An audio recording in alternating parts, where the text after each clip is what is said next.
Right, we've been at it for a couple of nights. We've done the VPs, and now we go for the big one. This really is the place where you can write yourself into the history books. This is the position amongst all others. Nobody remembers a vice president. Everybody remembers a president. You are the boss. You are the number one. Let's meet those who are putting themselves forward. Ladies and gentlemen, the candidates for president.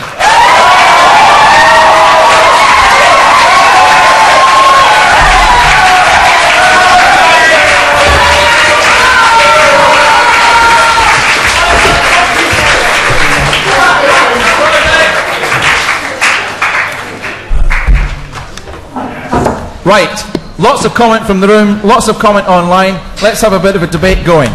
We have Dave Halls, we have Mark Gilyead, we have Cuong, and we have Arran Stears. They all know the first two questions. You don't, but let me tell you now. Question one. Everybody ready? Yeah. Question one. Competitor universities to Surrey are currently selling off large amounts of their assets to fund campus development. £200 million in Hearts, £350 million in Exeter, etc. Surrey has a large accommodation facility, some of which could be sold to private providers to fund a similar amount of development. How would you react to such a proposal as a member of the University Council? I'll give you that one more time. Competitor universities to Surrey are currently selling off large amounts of their assets to fund campus development. Surrey has a large accommodation facility, some of which could be sold to private providers to fund a similar amount of development. How would you react to such a proposal as a member of the University Council? And first to answer that is going to be Arran Stears. Hi guys. The way I would answer that question would be that I wouldn't agree to it, because once this accommodation would be sold off, there would be no turning back. Though it may look attractive in the sense that you can make a quick buck, it would be writing that off forever. I don't think it would be well with the staff. I don't think it would be in the students' best interest. If they was to push for that, then I would insist that they consult all policy holders, such as the staff who work in the accommodation, such as the student, and ask for a democratic decision to be made. Because let's face it, the university is not here, wouldn't be here if it weren't for the students. So we have an active right to ask what students should get. That's why tonight, in the presence of all you lot, I, Arran Stears, declare that I will fulfil all of my manifesto objectives in front of you, and you can find this online on my website. I will make a difference. Yeah. Thank you.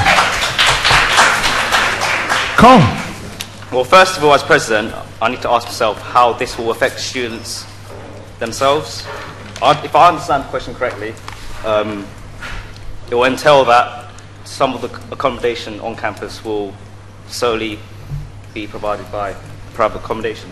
The idea basically is, instead of you running accommodation, taking the rent, you sell it off for a lump sum of money, somebody else buys it, and they enjoy the rent income for the next 35, 40 years. Okay. You get the cash up front, you no longer get the annual income of the rents. Okay, well, in this case, I believe that this will leave the students vulnerable to private companies that may not always have their best interests at heart. So, and that will leave, they won't have any obligation to keep the pricing affordable for the students. This brings me back to my manifesto, like second years and third years going off campus. They do find themselves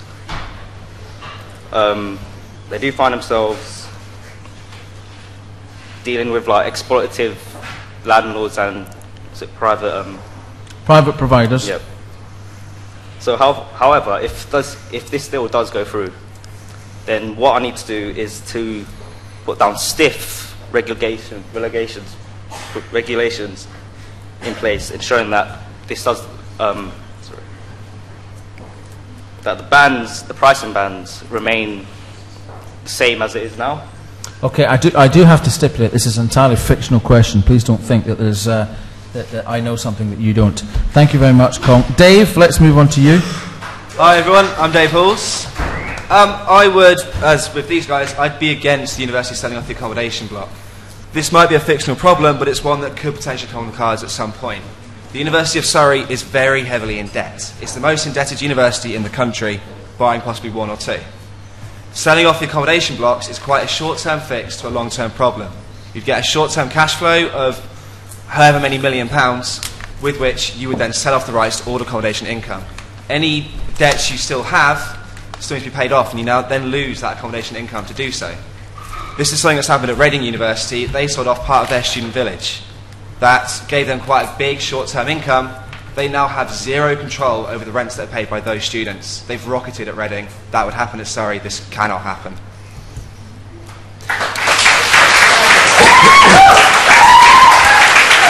Mark. Hello, I'm Mark. Nice to meet you all. I'm also not a fan. I think this would mean price and service would potentially be compromised. In the end, it's the students that are going to suffer. Because, yeah, they might use the money to build a new building, but I don't think it's going to be worth it, bearing in mind, like, that could be in 10 years or so. I remember looking around to unis, and the accommodation at other places was quite a lot more expensive than here.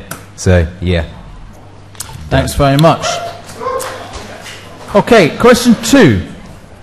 As president, you are uniquely placed as a trustee of both the union and the university. How would you personally deal with a decision that you had to take that would benefit one but damage the other? And just to explain to the folks at home, if you're a trustee, you're obliged by law to act in the best interests of the organisation for which you are a trustee. It's just the same as being a company director. So as a president, you are uniquely placed as a trustee of both the union and the university. How would you personally deal with a decision that you had to take that would benefit one but damage the other? Let's start with Dave. I've been in the fortunate position this year of having already been a trustee of this organisation at the same time as being a SAB. I've been your VP Welfare. This has come with times where you've had to make a decision as a trustee that may or may not impact students. Obviously, it's important not to see it so much as, if I do this, students are negatively impacted. It's finding a solution that is good for the organisation and good for students. As an example, Chinese prices. Yes, they could be lower, but you would also get a lot less on the membership services side of the organisation, such as sports, societies funding, welfare, academic appeals. All this needs to be funded from somewhere. So, as a trustee, you have to find the balance between what's good for the organisation, but what also keeps our core function, which is membership services, functioning. Thank you. Cuong. In an ideal world, you'd want the union and the university to work in the best interest of the students. However, if there ever was a situation where a decision made by the university would negatively affect the students, then I would have to stand by the students that have elected me, obviously. Thank you. Mark. Well, obviously it depends on the situation, but to be honest, it's all about the students and how it affects them. The union represents the students. It needs to be strong and intact. So, yeah, union. Yeah, that's my vote. Arran. I consulted with Osama about this, and he couldn't think of a situation where that would happen, because that would be quite unique. But what I'm going to say, very simple, I remember who put me in office and who I serve first in my loyalties. Thank you. That is the end of the questions that the candidates have seen. From now on, we're making it up as we go along. Feel free to ask a question yourself. You know how to do it on Twitter, #elect12. Right then, it has already been mentioned that over the last few years, the commercial income of the Students' Union has been under pressure. By that, I mean costs have gone up, competition has improved, and the amount of money that students have got is diversified, and so things are not looking so good. The income from the commercial services is on the slide. What has the union got wrong? Arran. I think the issue is that it's a much more broader issue than what the union's got wrong. It's what our society's got wrong in relation to the way that we don't give students enough money. You know, the grants and loans they got really put students on the breadline. And I think if I was president, I would campaign for national issues to be addressed. So I would have like a policy morning with different US presidents across the country to try and tackle these issues and get government ministers in the room. But for the union, short term, I think what's crucial is we need to have a look at basically the money we get from the university. Now, some of you are going to say, oh no, you can't get money from the university cost subsidise, say, you know, the commercial side. But what happens is with the student union, and Alan can correct me if I'm wrong, I want to be honest and transparent to you, is that we make money from the commercial side of the student union, which subsidises membership services. So if we increase the grant, or try and campaign for the grant to be increased for membership services, then basically we wouldn't need more cross subsidisation from the commercial part, and that way we could resolve the situation. And that's why I think when the tuition fees are going up, and if the university continues to make surplus, we should be asking, actually, we're the best experience for students, we represent their issues, we provide entertainment, we provide sports, etc. We need to get a fair share, because when you look at the grant we get from university, it's very minimalist. You know, we could get a lot more, because I think it only works out £1 a student, but someone can correct me if I'm wrong there. Thanks, Alan. Mark? What he said? No, seriously. What was the last? Well, essentially the question was, what has the union got wrong? I think, to be honest, the union hasn't got too much wrong. It's more, again, about society. And to be honest, I think we probably need to just try and campaign to get more money from the university. There are a few pretty big pots at the moment with lots of money in. Is somebody else about to spend this £11 million surplus that I've been hearing about all night? I'm afraid that your VP's welfare and education have already spent that a couple of times over. Oh. But maybe they'll make a bigger one next year, Alan. Who knows? No. He says maybe they'll make a bigger one next year. Dave, enlighten us. Contrary to seemingly popular belief, what the union's got wrong isn't what the country's doing. It's the fact that if we're pushed for anything, we've not reacted to the town centre's now booming nightclub side. Our commercial side is driven a lot through Rubik's, Channy's, and with Dusk's new ownership, Harper's new ownership, that's casino if you haven't been in Guildford long enough, and Legion propping up in town, there's a lot of big nights going on in the town centre that we, as a union, are struggling to compete with. But on the flip side, this is one of the few students' unions in the country that is actually commercially viable. I wouldn't argue that the student union doing something wrong, it's just not quite keeping up. We're still turning over enough to keep driving the membership services side of the union, and that, again, is what we exist for. Yeah. Come on.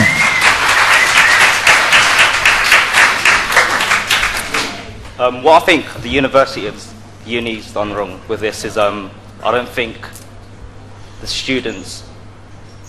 well, in my manifesto, what the points that I've raised is giving the students the power to create their own events. So then hopefully with that, the university could raise a little bit more money, like they could increase their popularity between students to pick the university, and then... Well, Cuong, there's already ample opportunity for students to run their own events in the living room, and if it's successful in Rubik's, actually it's the student-run events that are probably the first to be hit by the competition in town, which I think is the point that was being made earlier. No, at the moment, I don't think it's accessible. People don't know about it as much as it could be. It's only now that, I'm a final year chemistry student, I only found out now that you could create your own events. You've managed to get through 4 years without knowing that you could run a student event in the Students' Union? Yeah, I did. It wasn't readily available. You have to go call people. You have to look on the. You have to email Jade. Okay, well that segues nicely into another question. Finding out information. The union has spent a number of thousands of pounds implementing a new website last year. It hasn't gone that smoothly, but it exists. What would you do with the union website if you were elected? Let's find out from... let's start with you first, Cuong. You were last to answer. Well, running for president, going through the site was difficult. It wasn't easy to navigate through the different sections on the site. So what I hope to do is make it more easier to navigate through and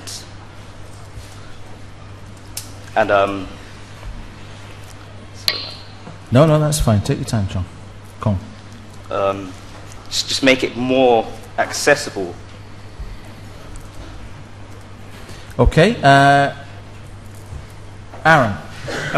I think as an organisation which is based on membership, we need to get better at giving positive feedback. So if students have got a problem with this website, we have to really say, look, we're taking on board what you're saying and we're trying to develop this website.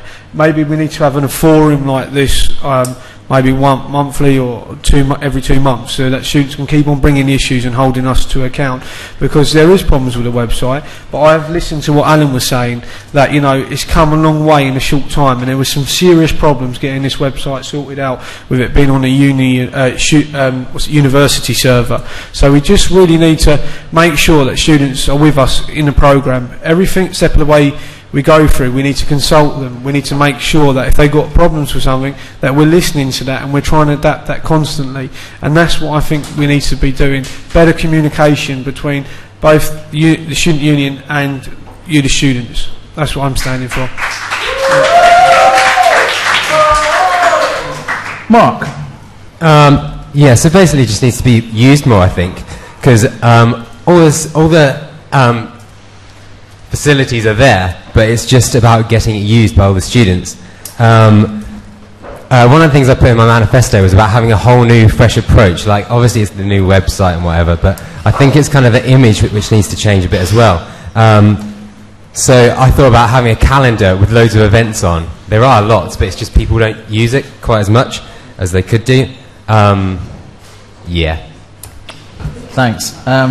Dave? The Students' Union new website is quite an expensive investment that promised quite a lot when it first delivered. It was soft launched, some would argue, myself included, perhaps too early. But it needed this year's student body to kind of take that hit. And there's certain problems you only notice with launching a new website by actually trying to get it to function and getting people using it real and properly. What I would like to see is that coming in by the launch of the next new year is to drive that usage through the new students and the existing students to really promote the great benefits this website can have. It's got a huge potential. It can deliver a huge amount of extra to your student experience. There are things such as the pre-existing calendar of events. It's about getting societies and sports encouraged to use it and see the value in putting their events on there. Currently, I think 2 or 3 societies actually use it regularly.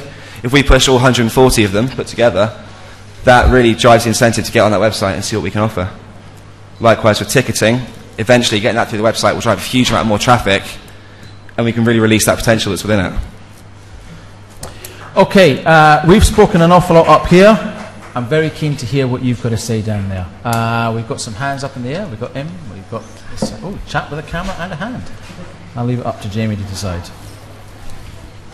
In regards to Skynet, the problem is that the university are reluctant to work alongside the union. Don't you think that the best approach would be to get all the sabbaticals to sit down with the key members of the university staff in order to implement the functions of Skynet that would propel it beyond any other union website?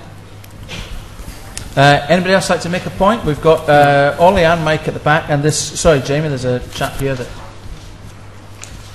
I spoke with the chairman of the CompSci Society, and they said that if the union approached them, that they would be quite happy to help out with adding functionality to the website. Why hasn't the union approached the CompSci Society? That's a good point. Consider themselves approached. Hiya, I'm back. I'm talking on behalf of student media here. We've got 14,500 students across our campus, and personally, I don't think, and I seem to have my own light, personally, I don't think enough of them get involved with student media. It's led to questions I know was raised yesterday, and we've debated in this corner today whether GU2 should be closed. I don't agree with that myself, but it has raised the issue. And what with cutting services and trying to save money, I'd like to know what the presidential candidates are going to do to sort of promote student media and actually make it more worthwhile. Oh, yeah. Okay, so if you pass the mic to Oliver next to you, I think he had a point to make. Hello. I wonder what all the candidates have to say about student democracy. What's the one policy that you would institute as the President of the Students' Union to get more students involved in the day-to-day democracy of the Students' Union? Okay, I'm going to take them as two separate questions there. Question about student media. How do you think that student media can really penetrate campus? We did have a debate about GU2. We haven't really talked, we haven't really put Mad TV in scrutiny, and we haven't really talked about the Stag at length. So how, as the senior representative for students, would you get student media to penetrate campus? Let's start with that first, and I'm going to go to Dave. I think it's a case of building on the foundations that have already been worked upon recently. The Stag, with its new branding, has come on leaps and bounds this year. It's much more informative than in previous years. It's very, very focused, very balanced, and it's a good article, it's a good production that people tend to look forward to it coming out. Similarly, Mad TV with their news bites, they've almost transformed their output since last year. It's very quick, very informational, is that a word? Pieces of output, and that is informing students of what's going on campus. And I guess the push finally is for GU2 to join that balance and put out the great stuff they're doing. They are more than just a radio station. They're providers of entertainment in society nights as well. They're all three there. I've got a huge amount of potential. We've unlocked a small part of it, and we can really drive student media to be something huge at Surrey. Okay.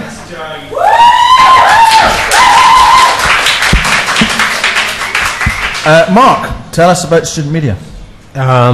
Well, I was thinking maybe about going along the lines of kind of just like take next year, taking it, giving it to freshers, saying this is what you need to look at every day, because like we don't really watch enough news as it is. So I think getting it out there like that would be really useful. The Scholars doing a pretty good job at the moment, I think, having quite a few hits. So I think it's just about, you know, pushing it. Oh, yeah, sorry.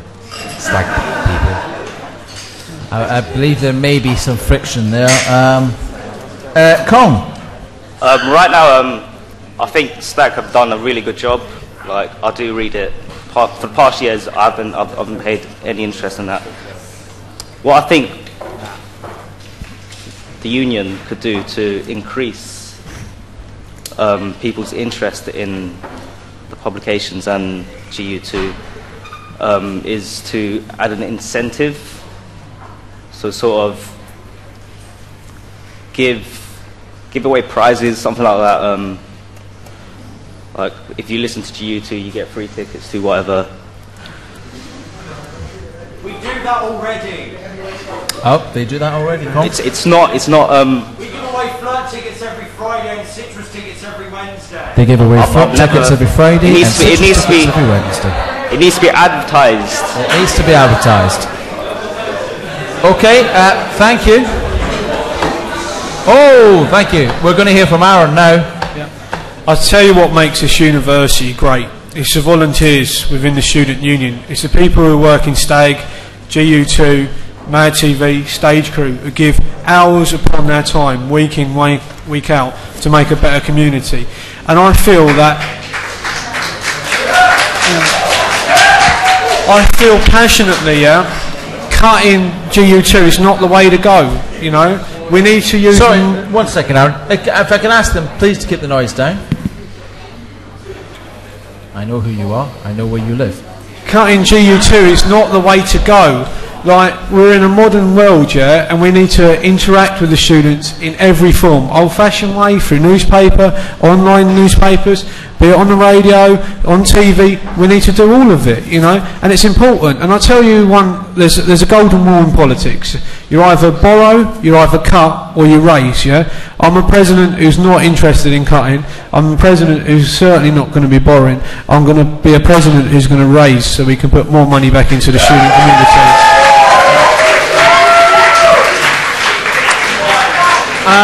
Sorry, I think Mike wants to come back on something there. Sorry, I do apologise. Winging its way over into your halo. Can I just go along from left to right? I'd like a yes for each question. Okay. Do you listen to GU2? Yes, I have. Do you watch Mad TV? I have watched. And do you read the Stag? Yeah, I read the Stag. Okay. Yeah. Cuong? Can you repeat the questions? Okay. Do you watch Mad TV? Yes. Yeah. Yeah. Do you listen to GU2? Sometimes, if my friends ask me to. Well, no. At least that's honest. And do you read the Stag? Yeah, I'll do. Mark?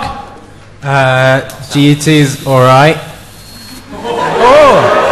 Let's be honest. Passing comment now. Mad TV, doing good stuff. What was the other one? Do you read the Stag? Oh, Let's hear it. I do actually love the Stag.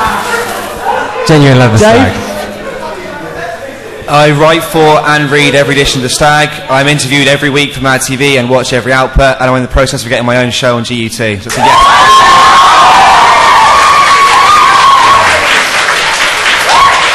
Okay. And Alan, do you watch and listen and read all three? Listen, last night I was talking about closing them down. What do you mean? I watch Radio 4, man. I watch Radio 4. That's how serious I am. I watch Radio 4. Okay.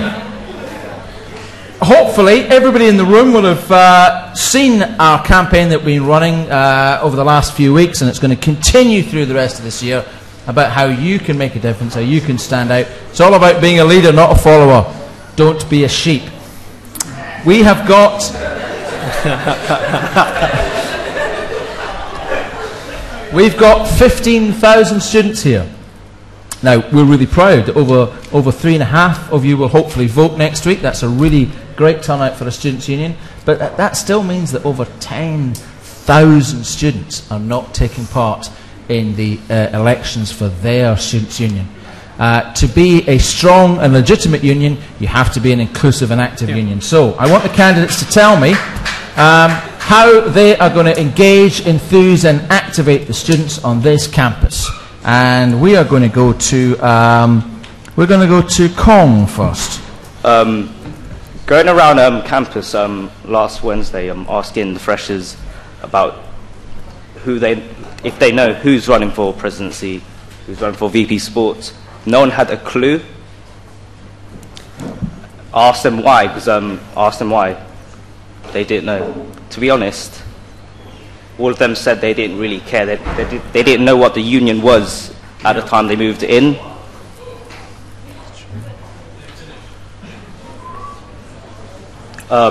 So what I think we should do is make it so first point of contact they do. Once they get into uni, they do need to go to the union for some sort of initiation or something like. Cuong, I'm getting the distinct impression that you've not been going to the same university as the rest of us. Every Freshers' Week, the sabbaticals do presentations to every single first-year student. It's on the timetables. Surely there's a compunction in students for them to be an active part of the union as well as the union to be an active part of their life. That's what I've heard. I'm not. So what can you do to remedy that? Oh, just be out there. Like, everyone needs to know who their VPs are. It's not. It's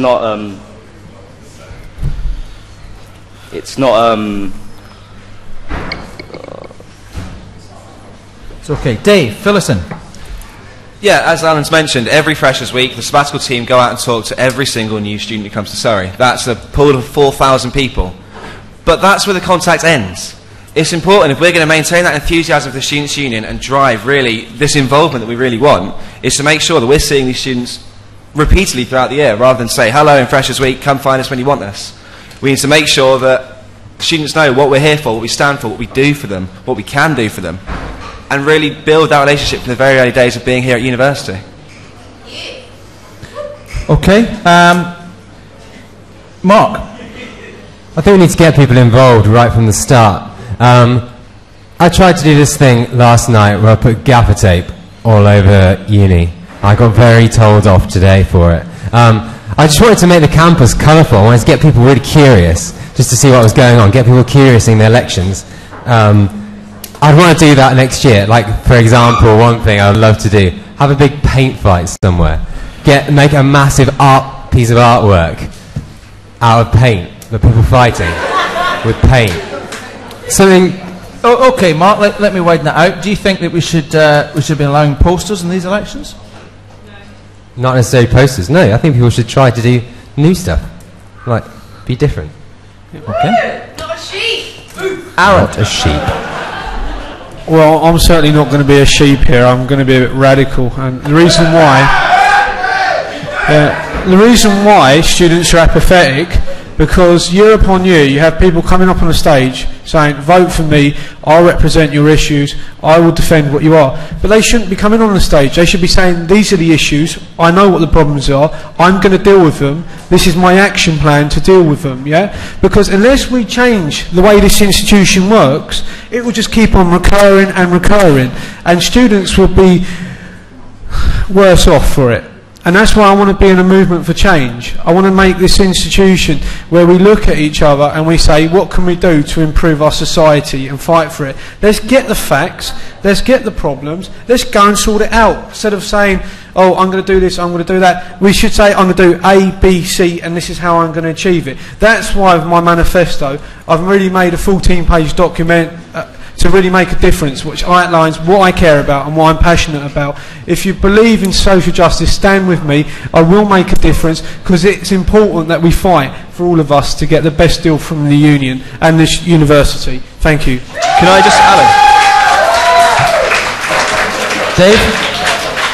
If I might just interject, you've just made one massive contradictory statement. You've talked about how you should be coming up here saying, this is what students want, this is how I'm going to fix it, and then go on to say, this is what I believe in, this is what I want to do. But I asked the students what they believed in, and I dealt with it. So that's why it's reflecting that. Look, Dave, you can't carry on when you've got these cuts to the hardship fund. You can't carry on when rent prices are increasing. You can't carry on when, you know, they're building more Band D. Students don't want that, and they want to see action. They don't want to see talk. It's all right saying, I'll give what the students want. When they've spoken, deal with it. It's no point, like, if you look at the VPs who were running for sports yesterday, they're saying, oh, well, the university says we can't do this, university says we can't do that. The thing is, they can do it. They've made 10 million. They made 4 million before that. It's a moral choice. And this is what I get so angry about. And I want to stand on my soapbox. Because you deserve better. You should get better. You paid £3,000. Next year, you're going to pay 9. Come on, get angry over it, man. Even if you're going to go, yeah, there's still others going to come. Fight for your rights, man. Thank you. Right, let's take some comments. Thank you. Let's take some comments from the floor. Doesn't have to be a question. You can chip in. Sorry, our man's coming around. Me again. Would you mind if I lightened the mood a little bit? Is that okay? It might be a little bit early to be too light.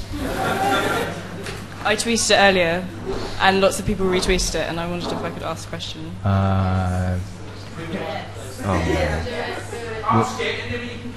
Ask it and you can come back to it. Last year, the big debate was the Chinese buns. It was pretty serious for most of us, and it was resolved due to hustings. What are you going to do about the toilets in the Learning Resources Centre, because they have a mind of their own, and it's just unacceptable when they flush and you're not finished, especially when you're trying to study. I want to know what you're going to do. We will, you can consider that. We'll come back to that. This is great. We will come back to the burning issue of the flushing toilets. Jordan. I have a comment to make. You have a comment to make, Jordan? Yeah. Mark, your manifesto doesn't really say anything, and you've got a donkey on there, and you can't dress like a donkey. Are you a serious candidate? Absolutely.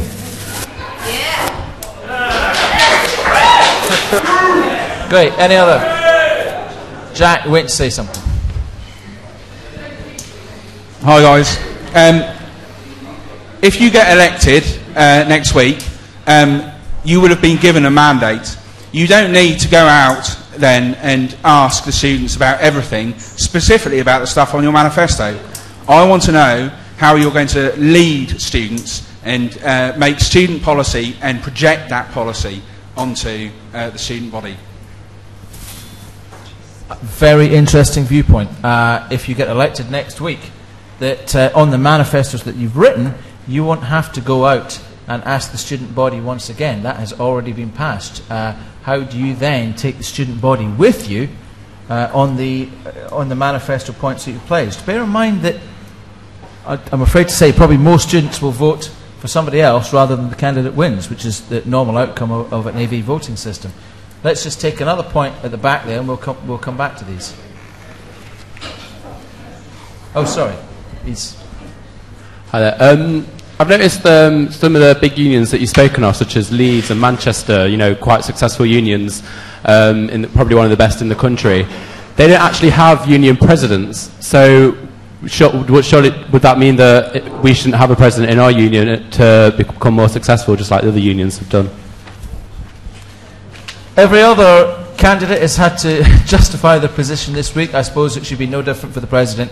It is absolutely correct. It is a growing trend in some other unions. In fact, in one union, the candidate with the most votes gets to decide what they do. And they can have reshuffles throughout the year. Lots of different interesting things going on in student unions. So are we stuck in the past with having a president and some vice presidents? Should we be a little bit more radical? So there's a couple of questions for you. You win. You've got your manifesto. How do you take the students with you on these key points? And are we being a little bit stuck in the past and still having a hierarchy with a president at the top?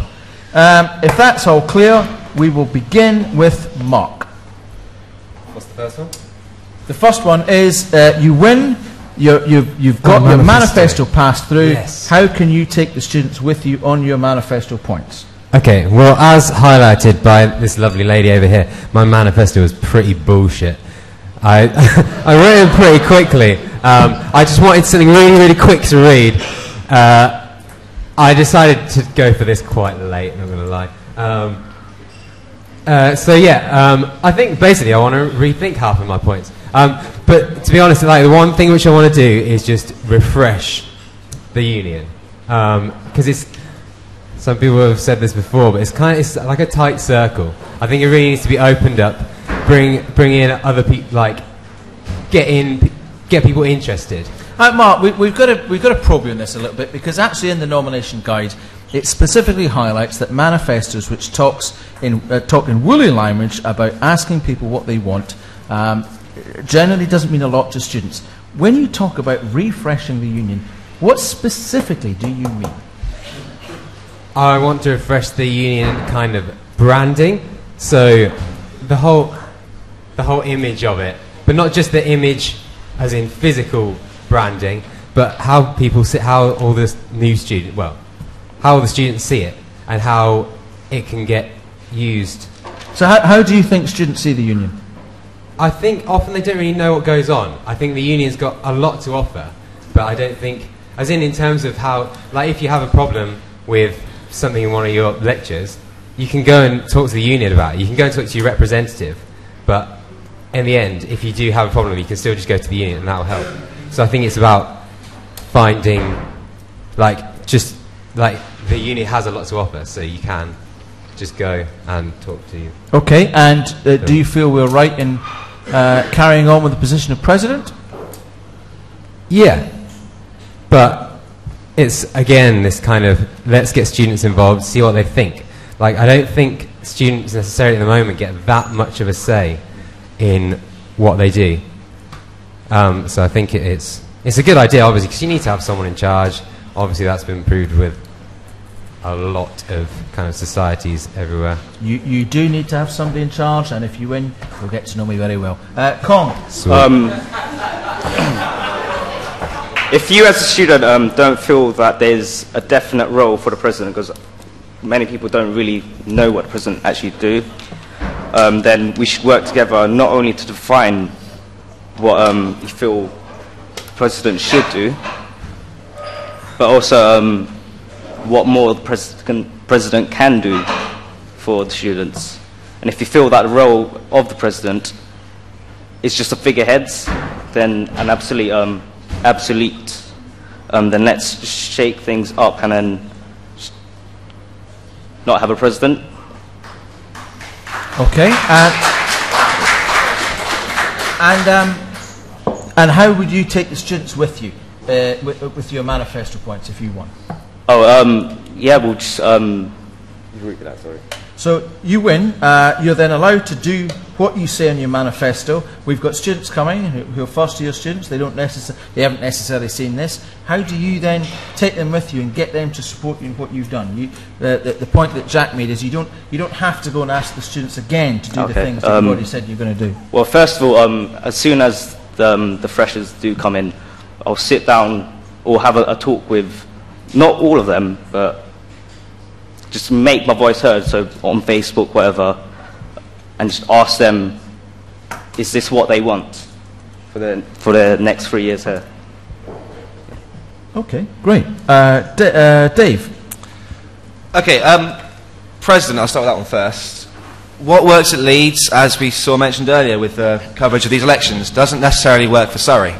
Leeds, Manchester, they're very good unions for Leeds and Manchester students. At Surrey, the President's role is more than just a figurehead as Leeds saw it when they removed it. The President is the ultimate overseer of things that go on here. They are the first point of call for any media output, first point of call for anything with the university. Big decisions get made by the President. By transferring that and filtering it out to the VPs, it's a lot of responsibility that doesn't really have a central focus. The President is more than just the person in charge. They're the person that actually leads the vision of this union alongside the VPs to ensure that we're doing exactly what we should be. In terms of taking students with me, we trialled something this year called the review panel. This was a mid-year thing where students were selected at random, they volunteered themselves, to be quite a representative sample of students who were then given the chance to question and review how the sabbaticals were getting on. Were they meeting their manifesto points? Should they be given action plans to improve what they're doing? Were they even doing the right things? The outcome of this panel showed that the various SABs had things to do and build on what they were doing. And so I would want that to be expanded to not just the SABs but to the exec, and to ensure that this union has the focus that the students who are here in the given year actually want. Thanks very much. Arran? I think the issue is that when you do your manifesto, you spend a lot of work researching what the issues are, and then basically you say what you're going to change, and then you take people on it, and then you do petitions, you gauge people on your manifesto. Like for me, I'm holding a coffee morning at my flat, or tea or blackcurrant, wherever takes your fancy, so we can discuss my manifesto, what I'm standing for, and the issues will affect you. I think you have to take people with you to change the structure of the president. And well, I think what you have to do is we have to look at what the members want, and if it benefits members, then I agree, but if it doesn't, I won't agree. But in relation to, you know, the president just deciding anything, that's not the right way about it. We're a team, you know, not just the sabbaticals, we're a team with the part-time exec. We need to make sure that the part-time exec feel a part of the team as much as possible. So in the interest of transparency, we need to make sure that when we have these big meetings with the university, that comprehensive notes and information on what's happened is, you know, out there, so we can be made democratically accountable. And that's what I'm passionate about. Yeah. Thank you. Thank you. Yeah. Okay, we talked a little bit about what some other unions are doing. There's something which is coming into vogue, which is unions completely ditching their commercial activity. Actually, in many levels, it makes a lot of sense because if the university runs all the commercial activity on campus, then there is economies of scale, there is consistency across the board, and it leaves the students' union with an increased block grant to concentrate on its core activities of representation, welfare, society, sports. So we've already spoken about some challenging times and the effort that we put into commercial services. I remind the audience that the President is the only sabbatical with a remit over the commercial services. Would you consider separating out commercial services from membership services? Cuong, let's go to you first. So essentially we've got two sides of the union, a side that trades, Chancellors, the nightclub, and we've got a side that lives off block grant and the money that the commercial services make, the membership services. There are some unions who have sold effectively their commercial services to the university in exchange for an increased block grant, so they don't have to trade, they don't have to create money in order to pay for their welfare services. That is all paid for by the university. Well, so does that include like Starbucks? Well, Starbucks is run by the university already, so Okay. that would be everything in this building. Okay. Well, at the moment, the union have Amigos. No. That's a private. That is a private company. I believe just letting businesses come onto the university is a bad thing because it leaves less power for the students to do their own to have a say in yeah. what happens. Yeah. Can you come back to me? Sorry. Yeah, it's okay. We can come back to you, Cuong. Arran. No, I wouldn't agree to that, because once that's been sold off, that's it, we lose a lot of autonomy. You know, the money which is raised in this, every time you buy a pint, every time you buy a ticket for Rubik, it goes back in this organisation, which is funded for buses, wages for staff, stage crew equipment, society's budget. Once we give up that, then we're really at the mercy of the university even more, where they can decide to cut the memorandum of understanding, they can cut our grant. So I wouldn't agree to that, because I don't think in the long term it's in the best interest of students. So what we need to do is, as a community, we need to redouble our efforts to make sure our commercial services remains, I wouldn't say profitable, but is generates a surplus. Yeah, that's what I'm saying, and thanks for that, mate. That's what I'm saying. Yeah, Mark. Yeah, I think it works pretty well here, so I don't think there's too much to change. I'm thinking about Amigos, because obviously that's ridiculously expensive. So it shows that it's useful to be able to have the control over it. Yes, I think it's good. I think we should probably just keep our own commercial services. Dave? Yeah, as I touched on earlier, this is one of the few unions in the country that turns a surplus, which means we're able to subsidise the apparently less than sufficient block grant we get from the university to ensure that we can provide the best membership services possible for the students. Also, it's more than that. The Students' Union is the most in-touch part of this university with what students want. By having control of our own building, we're actually able to provide what students really want. Give that to the university, we just become another Harper's, I keep saying Harper's, another casino, another Legion on campus. By keeping that autonomy, we have that power to provide what students really want. Thanks very much. Cuong, do you want to add anything? No, I think Mark's points were really good. Amigos is quite expensive because they haven't got a competition on campus. Union Shop, that's run by the uni. Yes. Right. What was it? I've heard there's a rule or some sort of policy where the Union Shop can only sell certain. That's correct. There is a certain framework in which the Union Shop can operate. There's certain things that we can't do. Newspapers, for example. It's usually the reverse. The Union Shop pioneered Oriental food on campus. The Compass team came, had a look at it, and went to the same supplier and have stolen it. But there we are. We have to continue to innovate. Thanks very much. Right. I'm about to take some points from the floor. There's lots of things going on here. An interesting point, right to recall would hold anybody who breaks their manifesto promises accountable. Well, we haven't had a vote of no confidence here in the union for a couple of decades. That's an interesting point. I'd like to hear what the candidates say about that. We've got lots of hands in the air. Jimmy, give us some comments from the floor. Some candidates have used the word I President, how would you ensure you represent the views of the collective student body without letting your personal opinions get in the way? Oh, very good question. A lot of the candidates have used the word I. There's no I in team, but there is a me if you jumble things up. How would the candidates take the views of the student body, even if it's something that they disagreed with personally? And that's something which has happened in the past. We do have experience of that. I think that's something we can go to the candidates with. Who should we start with? Arran, let's go with you. I think it's also the reverse. If you don't use the word I and you say, oh, it's all about what the students want, then there's the temptation that you can say, oh, it's difficult to see what the students want, so I don't achieve anything, you know, and then say the same message. So I take the point, you know, it shouldn't be about I. It should be more about what we as a collective want to achieve.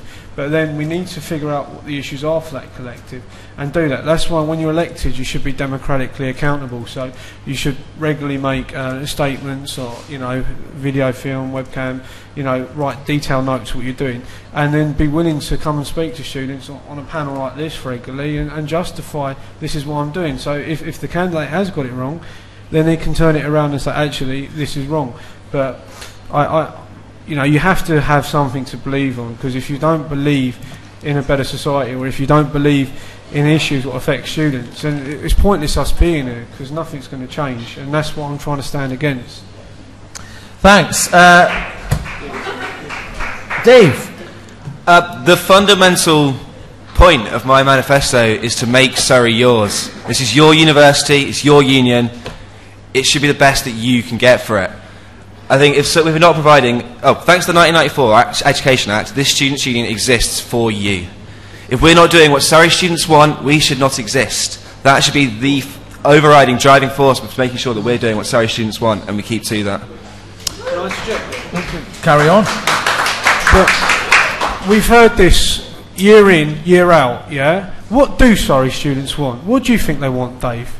You know, because you're saying, I'll represent what they want. You should try and figure out what they want and stand for what they want before coming on here. That's right.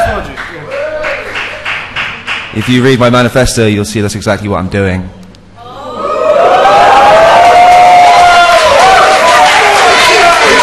on, can I interject that? You said you're going to tackle living costs, but you never actually expressed how you're going to do that. Would you like to elaborate on that? I didn't catch that, sorry. What? I didn't catch that, sorry. You said in your manifesto that you would, you know, deal with living costs that affect students in relation to meal goes, but you never said this is how I'm going to deal with the solution. Would you like to elaborate on that? Okay, I'm glad you brought this up. As you're aware, I've been the VP Welfare this year. I've been heavily involved in projects regarding living costs on campus. That covers accommodation, cost of transport, the cost of everything you pay for as a student outside of your academics. This has been through meeting with university senior management, putting together reports and putting together analysis on what not just Surrey is charging over a period of time, but also what other comparable institutions are doing. Reading, Kent, Essex, Bath. Surrey needs to be the best, and I, in my capacity as welfare, and when, hopefully, in my capacity as president, I'll be pushing to ensure, by meeting with the right people and dealing in cold, hard facts with the university, to get the best for Surrey students. Like you did with the hardship fund, right?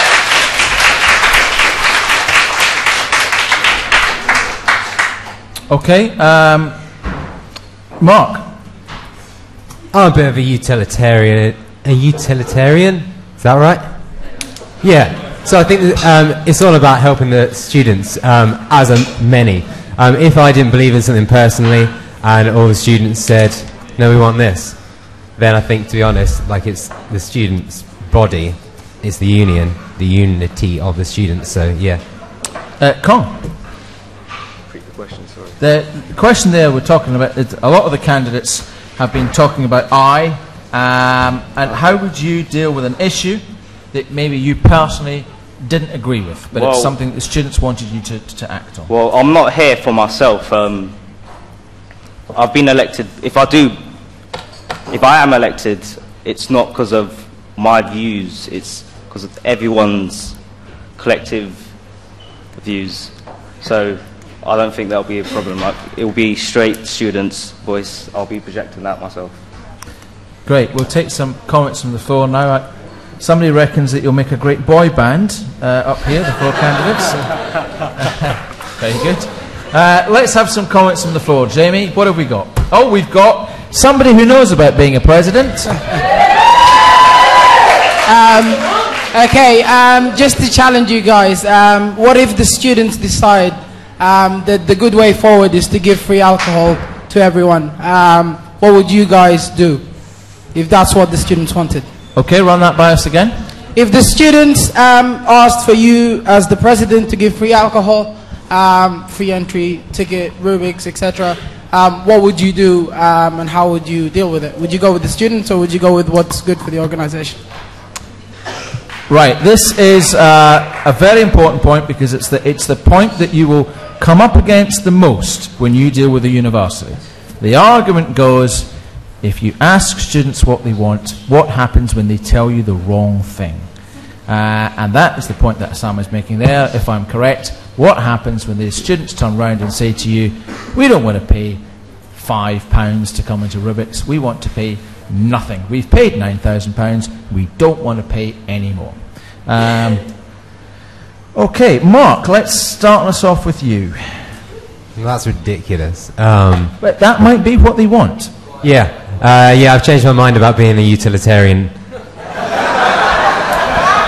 You'll be a ruthless dictator. I'm pretty sure the sabbaticals will probably decide together. That's probably not a great idea, and we probably can't afford it as well, sadly. All right, Cuong, what do you think? You asked about giving people free tickets and drinks, didn't you? The point is, what happens if the students get together and collectively ask you to do something that might be impossible to do, like free entry for everybody or free bar? Well, like I said, the president role, people don't understand there's limitations of what you can and can do. So, not making false promises, people should know beforehand that president can only do so much. Okay, Arran? Yeah, I think as an organisation you have to put people first, but I think the students here are reasonable. I don't think they're unreasonable. I think if you can show leadership and you can explain what you're trying to achieve for the institution in good faith, then they'll go along with it. And if there is a problem, well, maybe if they keep on banging on about ticket prices, maybe you should have a look at it. Maybe you should say, I'm considering everything that you are stating to us as a student, and we're taking every view seriously, yeah? Because maybe it might not be the £6 ticket, maybe we could do something like, if you get there early, you get a discount, or something like that. We can look at these things, we can discuss that, yeah? Pardon? Sorry? Well, mate, it's a possibility, we have to take every option. Yeah. Okay, some dissent from the crowd there. David. Sorry, Dave. Ooh, not been called David in a while. This is, as we say, your union. You tell us what you want. The president's not there to turn around and say, no, we can't do it. You research it, you find out if it's possible. If it's not possible, we offer the explanation to the students as to why we tried and it couldn't be done. In terms of the alcohol issue, that won't happen. We've got so many responsibilities under licensing laws, pub watch. Free alcohol is not going to happen, so no one get your hopes up. Actually, that brings me on to another subject. I have, those who have been around the offices will know, I have been looking at some old copies of the Students' newspaper recently, going back to the early 90s, where the editor of the newspaper was, the VP Welfare was saying that everybody needs to drink a bit less, and the editor was saying, it actually said, bollocks, everybody needs to be drinking big beers a lot more. There was even talk about parties where the object was to drink the bar dry. Sheffield have been running that every year, and have run it this year, somebody in hospital. We have risk assessments for pub crawls, we have responsible drinking, we worry about these things. Have we all got a little bit too serious? What do you think? Arran?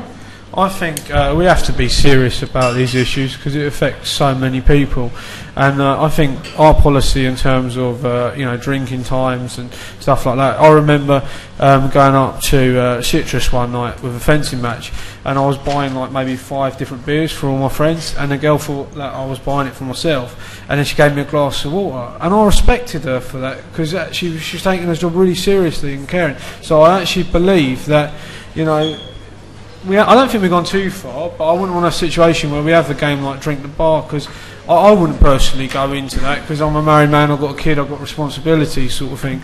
But yeah, I think I covered that. Mark, are we taking ourselves too seriously? Some people are.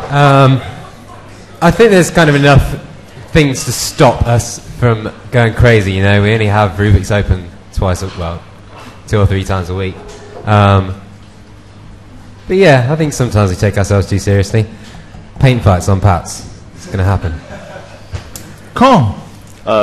Same here. I think Surrey University, it is quite serious. There's not many nights out, as in, there's not many events. So I think, like, comparing it to Brighton, the other universities. Yeah. So you've got town centre universities with hundreds of bars and lots of nights out. You think actually we've got the right mix here? I think, no, I don't. I think we could do more. You think maybe Guildford's a bit too sleepy? It's a bit too quiet, like, compared, because I've asked, people have told me, what is Surrey like, should I come down? Because what they want is a good nightlife in Surrey. That's the main thing for them. Okay. Dave? Of course we have to take things seriously. You're all running to be the president of a multi-million-pound organisation. If we don't take things seriously, people get sued, people get hurt, people get injured. We have a duty of care to make sure that people who come in this building are safe from harm. But also on the flip side, every student here, give or take a very few, are adults. They make adult decisions, they do as they please. We're here to make sure no one gets hurt in the process. Okay, we've talked a little about student media. I have some student media in front of me. And if I open it's called the flannel panel. Down here at the bottom it says here, the Stag is a newspaper editorially dependent on and published by the University of Surrey Students' Union. You're the president, you are the senior representative of the Students' Union. What do you do in a situation where you have a Stag that you don't believe should be distributed, but the editor says it should? What do you deal with a situation where you've got a Stag the editor believes should be distributed and you don't think it should? And I can tell you now this is a problem that almost every president will have to face at some point in their year. Dave, let's start with you. The president used to be the editor-in-chief of the Stag. It's now the comms officer. And whilst the president oversees, the editor-in-chief aspect is with the comms officer, with the support of the president. It's important not to stifle the freedom of speech that comes with the student newspaper. And as long as we're not going to get sued, it's not going to bring us into disrepute, I think within reason you can give as much freedom as you like to the Stag. Okay. Arran? I agree with a democratic, free, accountable press. So if the Stag writes something, that person who writes that story will be accountable to the student body who put them into that job through an AGM, a vote of no confidence, etc.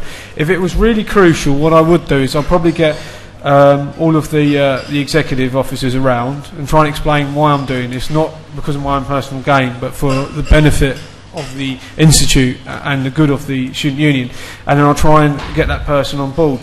But if it's something about the way I've been in office, the way I've conducted myself, what I've achieved or haven't achieved according to my manifesto, then he's a right to publish that, and I would welcome that, because when you start muddling in with this sort of stuff, start telling the editor of a newspaper what to write, then it just is a slippery slope down into I don't know, a Politburo, I guess. Cuong. I'm highly against censorship in the newspapers because it's only after criticism where you can progress. So then I'm totally against censorship. Okay. Mark? Yeah, man, freedom of speech. If it was about me, because I've been a knob, I wouldn't care. If I've been a knob, I've been a knob, it's fine. There's a headline for next week, Jack. Use it. Right, let's have some comments on the floor, please. Lots of hands shooting up. Jamie, I leave it to your discretion. Yeah, I've got a question just about the elections in general. obviously this room is very separated. Everyone on that side of the room is going to clap for Dave. We're always going to clap for Cuong, regardless of what anybody says. So the person who does best tonight might not necessarily be the person who wins. Is there any way of making the whole election just a little bit more democratic and not just a popularity contest? Oh, that's well,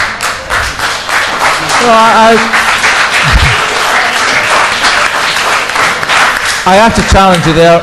Obviously, we encourage the candidates to bring the supporters here. We have got 400 or 500 people watching online. There will be 3,500 people vote. You know, you've got to have a pretty big social circle to influence it that far. Jamie? I've got a comment.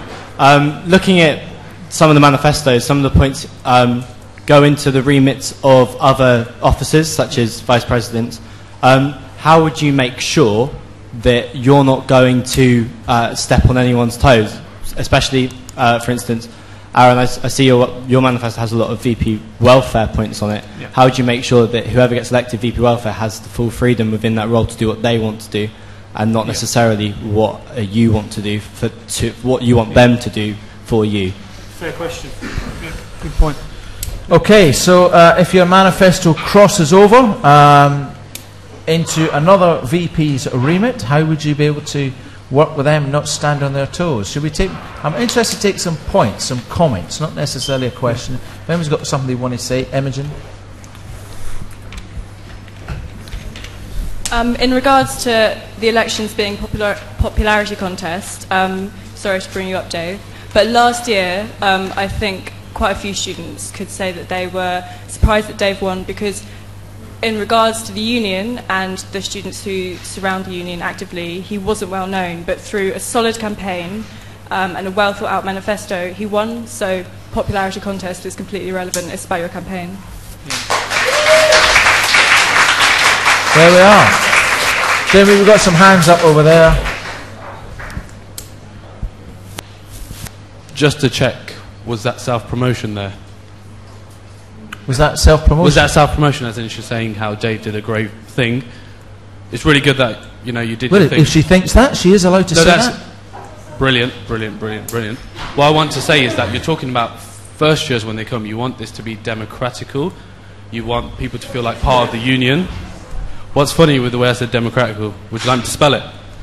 You say it's funny, but the problem is that the same cliques are the ones that are winning over and over again. If you look at whoever has become SAB, then they go for VPs, and people are running again and again.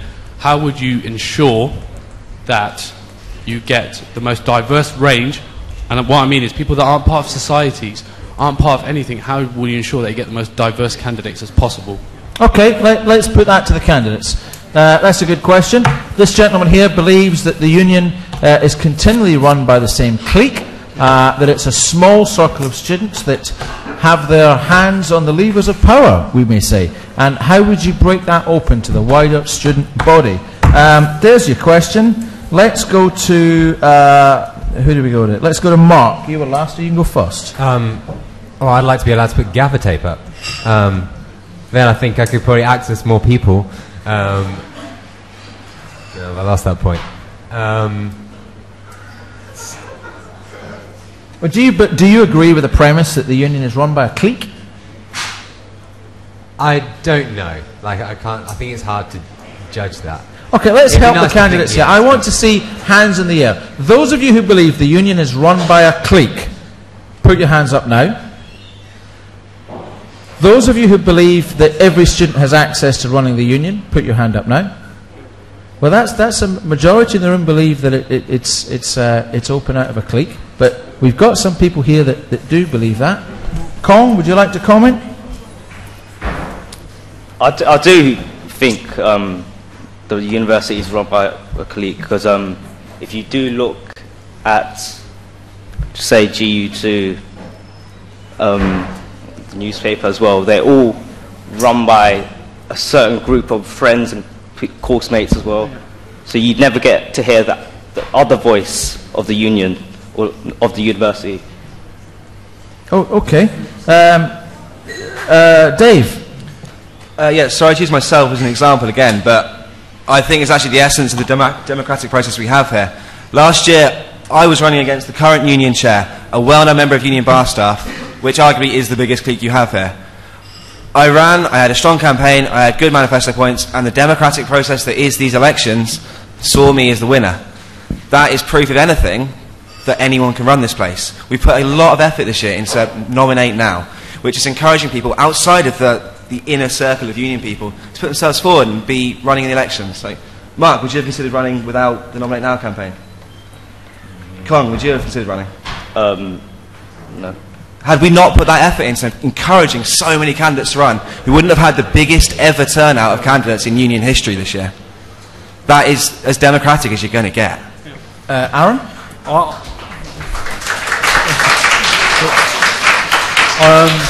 I think this, basically, there's a few people who think they run this as a clink, but actually they don't hold the ultimate power. Because in my campaign, I'm not interested in just a small, maybe 3,000. I'm after the bigger picture. I'm after the 10,000, 14,000. You know, I think anyone who has the ability to stand and wants to make a difference and can make a difference and believes passionately for fighting for better things for students, they should stand, you know. And that's what I would encourage across that. Now, I think in relation to, about making it more democratically accountable, what I've done is I've put a video on my web page showing how people can find the candidates' manifestos. I'll do a video showing people how to vote, and every time I campaign I try and get people to vote for me, not because they know me, but what I stand for and believe. And I always say to people when I give out a leaflet, please check out the other candidates before making a decision. And that's in all my literature which I've posted to different societies, and that I've encouraged them to make an informed choice. Now, if I may, Alan, address Jake's point. Carry on. Jake, I think what I'm standing for is not unreasonable. You know, I can't see any welfare officer having a problem with trying to increase hardship fund, stop rent increases, so on. I think they're just simple issues which we can get broad agreement on, and I can't see why any welfare officer would have a problem with that. So I'm willing to discuss it with you as well and give you more time a day tomorrow if you want to come for coffee at 10 at my place. I just mean that the welfare officers are going to have their own manifesto points to do as well. You're adding to their workload on top of that. Yeah. Would you be a president that is willing to work alongside a VP welfare, or are you going to be a president that takes parts away from the VP welfare job and runs for them? Yeah. I think that's a good question. I think that primarily I will work with the VP welfare to basically make sure that their manifestos are fulfilled. But obviously you have to understand, if I'm elected as president, I've got a manifesto to keep to, which I'm passionate about. So I would ideally work with them, and I can't see that being a problem. And if it does become a problem, well, I will resolve it. You know, I would resolve it in a committee. We'll make decisions. You know, it would be completely transparent. You know. Yep. Thanks. We're coming to the end of our time, really. We've had a long couple of nights, and we've listened to lots of candidates for lots of positions. President, you're leading the team. You've seen everybody talk for the last couple of days. Tell us briefly who your dream team would be for all your VPs. That's not right. It's not right. I'm not answering that. Arran? I'm not answering that because I think that's wrong. Basically, long and short of it is, I'm going to work with whoever gets in office if I get elected, and I don't believe in that. I don't think it's right, Alan, you asking people like that. If you want to answer it, go for it, but I'm making a stand on that. I don't agree. Cuong, would you like to answer that? Yeah, I agree as well, because if I do get elected, I will be working with the people as well, the people who are or not elected. So I don't want to cause any friction. Friction. David, are you willing to start it up? My dream team. You've got Dave Halls, he's president. Yeah, it's a good start. And then you've got the 4 VPs that Surrey students choose to elect. Mark? I think reopen nominations, because I want Spider-Man, Mother Teresa, Pingu, Stephen Stag. There we are. Right, has anybody got any closing comments or questions before we wrap this up? You've had quite a lot of the floor tonight, Em. You've even been on stage. Let's hear from Mike. This guy's only turned up for a long time. Sorry. Could you turn the light off? Oh, it's your halo again, Mike. Yeah, I know. You've all said that you want to get students involved, and cliques have been brought up. Now, it does seem that the same people get involved with the student union. You've got the people who get involved with committees, sort of discussing opinions and things. They're going to be the same people who are discussing their opinion over and over again. What I'd like, whoever gets elected, I'd like to know how you're going to reach the other students who aren't getting involved in the student union, who don't know what we do, who don't get the opportunities and the benefits that you get from being part of such a brilliant community. Okay, and chap down the front here has been waiting to speak for a little while. Mine was actually pretty much the same as Mike's, but a bit more specific. Facebook is a really good tool. It's probably the way that most people at the University of Surrey interact with their union. But what would be a better tool to interact with the student populace than Facebook? Okay. So, Mark, start us off. Students come to campus all the time. I think there is a lot more potential for marketing in terms of posters around campus. There's a lot of space for it. I want big pieces of artwork. Advertising stuff. Yeah. Great. Cuong? What I would do is, instead of Facebook, just probably like a question time like this as well. Sort of. In fairness, the chap there did say, are we relying on Facebook too much? Definitely. I just think that it's better for the students to see their VPs and like interact with them instead of being online, sending an email. That doesn't portray the proper message that the VPs or the president can do. That makes sense. Yeah. So yeah, pretty much what I want is proper face-to-face interaction with students. Arran. It's a very good question, and if you look at my track record, I've delivered, because I run for Postgraduate Development Officer. I promised a Postgraduate Society, I delivered that, and I'm now taking on board what postgraduate students have, because a lot of them don't feel part of the student union, and that's something I've been passionately working on by doing different trips and so on, and trying to cater in from their needs. So yeah, there's other things I can do. I'm a passionate believer I can do more. You should expect more from me, and I will deliver for all of us and make it a better place. That's why I'm running. Dave, finish us off. Just touching on the Facebook point, we've got the most liked students' union on Facebook in the country.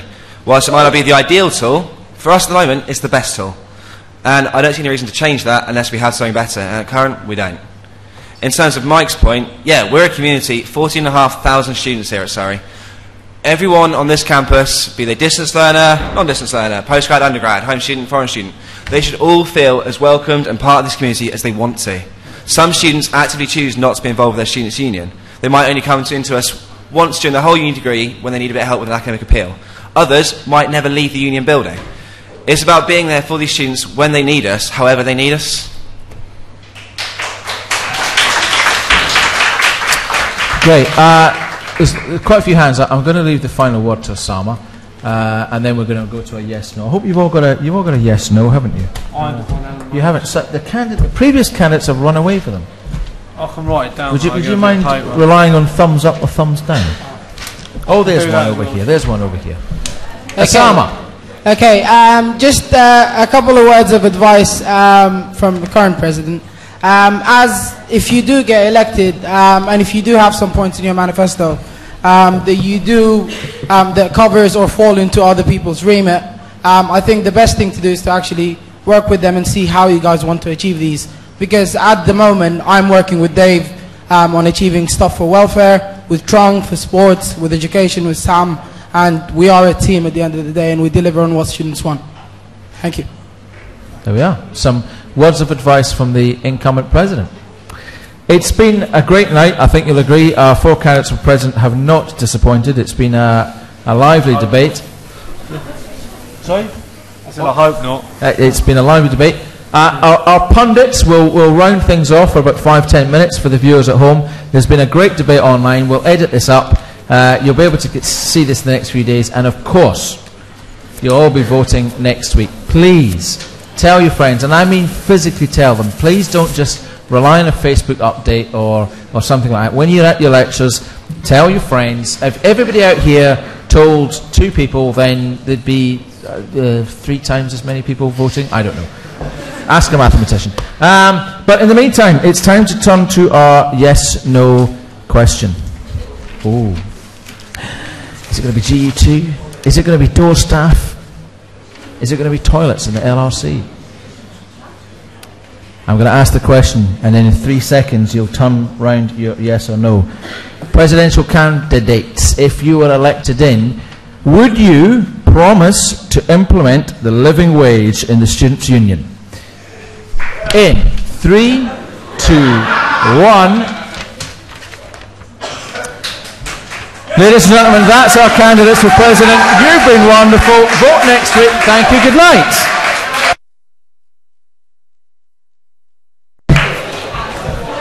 Oh, go for a pint now. Thanks. You're right. Okay, Oh, the so lights are on. we're back.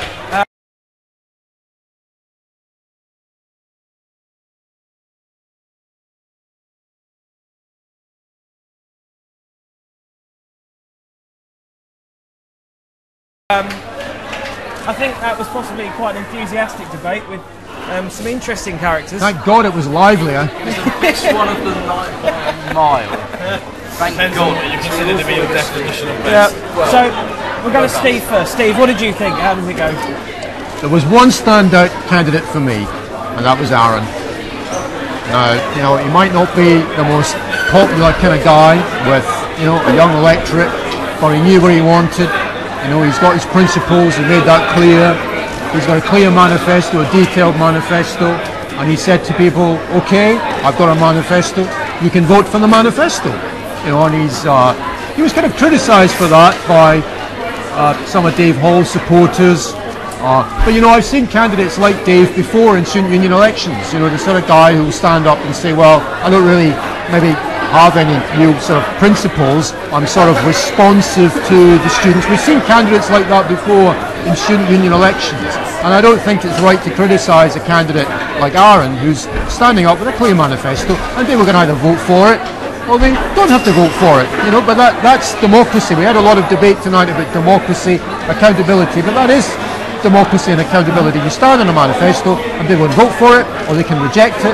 If they reject it, you'll vote for another candidate, and I think that's fair enough.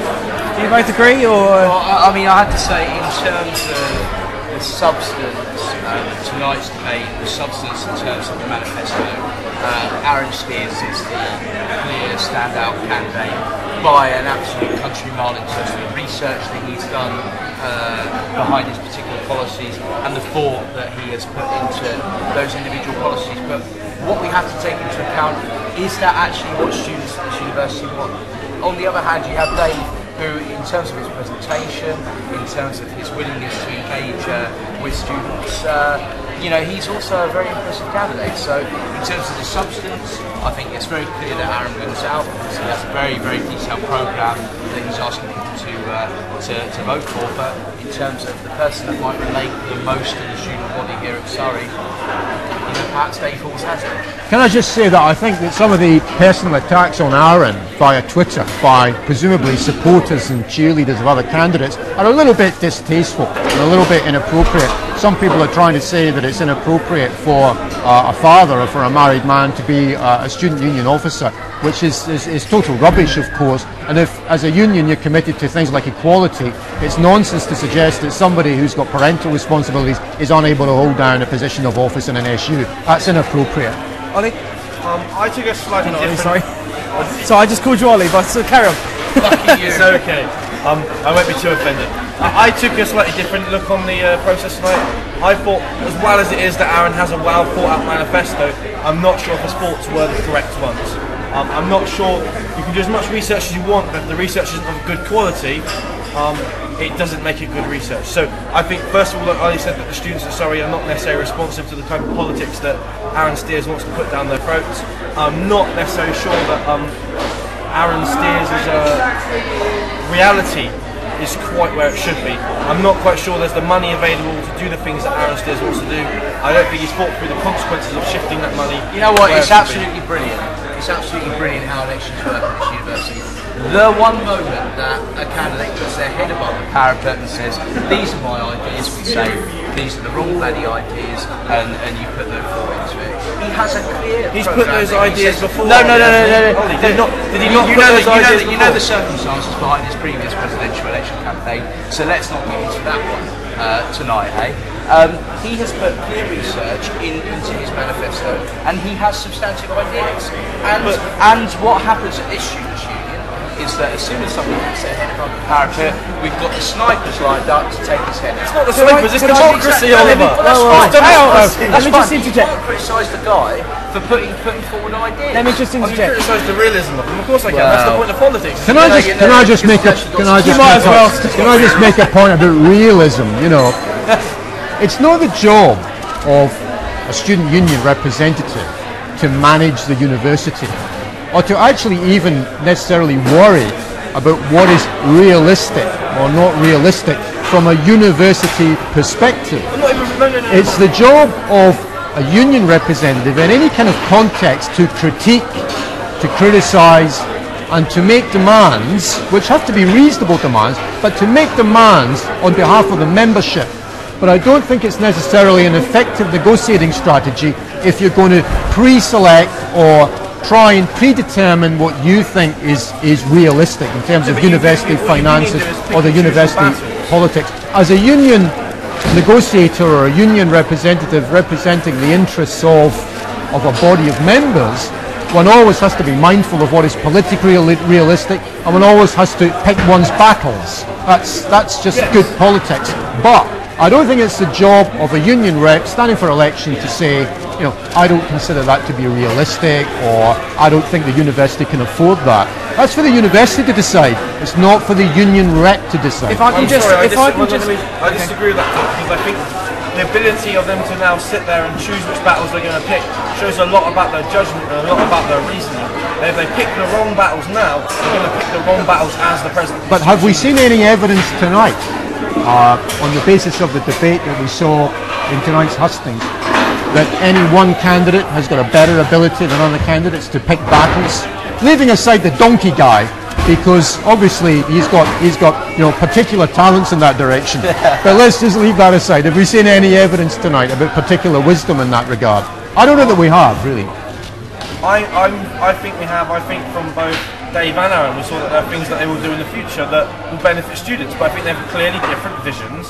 Yes, which is a good thing. That's a good thing. Finally, students have a choice between a candidate who has a clear vision and has a set of substantive policies, and another candidate who is all for consultation with the students. I'm going to interject. I'd like to add my own personal opinion, but from what I've seen tonight, I found Arran's manifesto to be highly detailed, but perhaps too detailed, in that if you're taking on every student's opinion, Arran has tried to almost stereotype a Surrey student. I think Dave's gone for the alternative track in that he hasn't created a stereotype. He's gone for the, I'm going to deal with the problems when they arise. Actively look for problems as well, but deal with them. So I think rather than one side doing better than the other, I think they've just gone for the tact that Arran has identified problems and he's going to fix those problems, whereas Dave is going to basically solve the problems that affect the students. Students can't have it both ways. I think at the end of the day, if either Dave or Arran do get voted in, I think with their passion and their commitment, they're going to both have a positive impact on the university. Right, absolutely. Yeah. But students can't have it both ways. Students, we've heard tonight arguments from students saying, well, you know, we want clear accountability. They're saying we want real democracy, things like that. Well, as Ollie says, you know, we have got some democracy tonight in the presidential election. You know, we've got two contrasting opinions from two of the candidates, two contrasting approaches from two of the candidates, and the electorate can make their mind up. They've got a very detailed manifesto.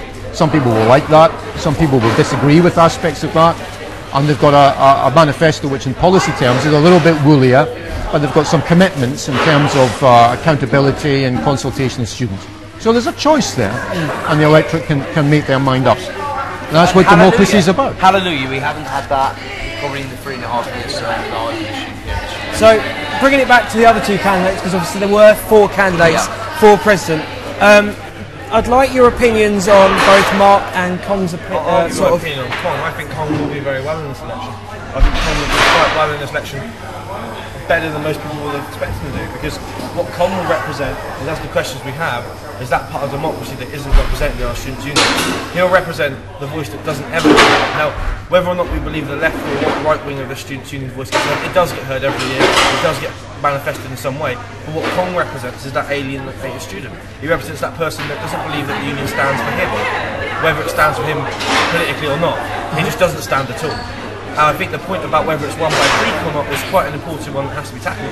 But I think, as Oliver pointed out earlier, we have more candidates this year, we've had more increased use of democracy online, and we are making steps to improve democracy in this union, but it needs to go further, and Cuong's inclusion in this election will push that.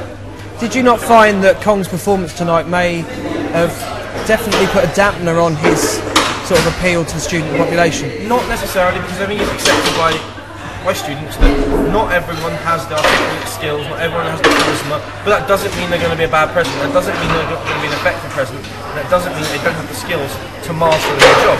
What that means is they're not a great public speaker. That can be worked on and tailored. What their takeaway from Cuong is that Cuong really shows that not every student feels that they're involved in the university side. And that needs to be something that's addressed, not even by Cuong, but by anyone that gets elected to the position. In terms of Mark, I just can't work the guy out, to be honest with you. I have no idea what he's like. Apart from commissioning huge pieces of art all over campus, I had literally no idea. Have they recently done that? Yeah. We have got a lot more. Every building has a I think we're going to bring him across to University for Creative Arts. I think he'd be a great candidate over there. Yeah. So, although we don't think Mark might be a sort of optimum sort of candidate for president, maybe he should run an exec. Because we have those committee positions as well. I don't know, but I think the point that's been made is interesting. Cuong, we've seen candidates like Cuong in student elections up and down the country for many, many years. There will always be that ordinary grassroots member who comes out of nowhere, a candidate from nowhere, who will stand and who will represent a position against what they will characterise as the student union clique. Or the student union regulars and so on. And Cuong represents that, and he will get some votes for that. But his position tonight at the hustings was not a very credible position, and it probably will damage his vote, I think, on balance, all other things being equal.